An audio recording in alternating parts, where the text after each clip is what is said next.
Hey, brother. All right. So, I don't even necessarily want to play this video. I can just say your squats are on point. These are fucking awesome. Okay. Not worried about your chest dropping. You're keeping your chest as high as you can. You're driving your butt back so that you're driving your ass back and getting your knees out so it's easy for you to get down here. Look at the depth, man. You're a half inch deeper than you normally are. This is not heavy for you. So yeah, great job on the squats. Not a whole lot to talk about. Bench, much of the same. Sure as hell doesn't look like a PR. I mean, it might be a PR, but man, you're moving it like it's just a working set. Look at all the power you're generating with your legs, dude. See how the butt is coming up, but it's not losing contact with the bench? These are all legal benches in a meet, and you are absolutely getting power out of your legs. Fantastic job. The only critique I got for you is on that first one, again, make sure you pause. You only don't pause on the first one is when it gets so heavy that you can't make all 5 lifts if you were to pause the first one. If that makes sense. This thing is moving. You had 3 more in you. I mean, you had a lot of room left to go on these. So make sure you just pause that first one. Okay. Deadlifts. Okay, so you wrote a bunch down here about your hips dropping. Look, I don't give a shit if your hips drop or not. Necessarily, I do if it starts deteriorating from your form and your performance, but it's not. Let me tell you why. So watch your hips whenever you make the pull. The first one you moved them a little bit, but as long as your hips don't come up a whole lot before the bar does, look at that. The bar and your hips move at the same time. Right there. See? The bar's already moving up. It's already off the ground right here. And your hips have not moved any more than the bar has. So, if that makes you feel better, if you're more comfortable with that, and you feel stronger, then do that. Whenever we're super anal on people getting their form right, most of it is like at the very beginning. You're a strong dude.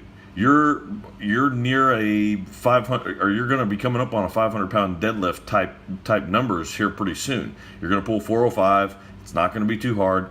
Once you get up to about 435, 440, then your deadlift is probably around a 500. And that's going to be something that you can get as long as you keep grinding and eating right and doing all the right stuff.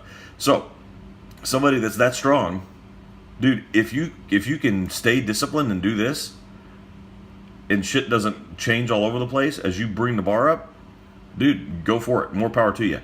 I would like to see you get a little bit more chest up. So you're really pointing your nipples down at the wall or down. I would like to see them up a little bit more. But hey, man, here's the thing. A good coach, I should be able to explain things to you, and then you have reasons for changing something if it makes you feel better. Because you can't just listen to everything I say all the time. As you get more experience, and as I've gotten more experience, I've kind of separated from what Matt says and kind of almost, I wouldn't say do my own thing. He programs for me and everything. But you should be able to understand yourself. And not have to rely on me if that makes any sense whatsoever. Okay, that was a long diatribe. Let's see. Monday's workouts. Okay, so this is actually the only thing that I actually kind of have a little bit of heartburn with. So the reason these workouts are structured like this, let me get to it, is so that you have a big stress, 3x5 at a heavy weight, right? And then you have a recovery day.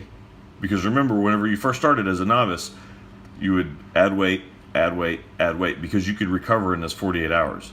Now you can't just add weight to the bar every single workout because it'll get too heavy too quick. So what we do is we give you a recovery day, and then boom, you hit a new PR, and that gets your confidence up. That keeps you going. Next week, same thing, big stress. So if you just go around hitting PRs like this, you could have already hit this last week. But I'm not worried about what you can hit this week. I'm worried about what you can hit next week. And missing this is what will cause not hitting next week, if that makes any sense, because this is the big stress day. Okay, so try to get those workouts in, and don't get them in now. I'm saying on Monday and Tuesday, or Wednesday next week, try not to miss them. But if you do, make sure you don't miss a workout. Okay. Let me get back to you. Sorry, I was supposed to give like a 2-minute video, and then I ended up talking a long time. Okay, and then we'll talk about food and stuff. You're asleep right now, but I'll call you here in a bit, or text you here in a bit, and we'll talk about cardio and stuff. Great job. I can tell you're eating. I can tell you're lifting. You're really committing to your form. So fantastic job. Don't worry about the diatribe. That's what we're here for. All right, brother. See ya.